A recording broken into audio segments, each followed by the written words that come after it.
করেছে বিধাননগর এলাকার, তা যদি আবার পেতে হয় তাকে ভোটে জেতানোটা দরকার।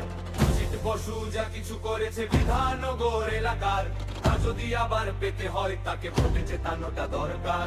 পরিষেবা নিয়ে সুজিত বসুর কোনোই আপোষ নেই, আগামী ভোটে সুজিত বসুর জয় তাই আসবেই। সকলেই জানে ডাকলেই তাকে পাওয়া যায় রাত দিন, চোখ বুঝে তাই নিজের ভোটটা সুজিত বসুকে দিন।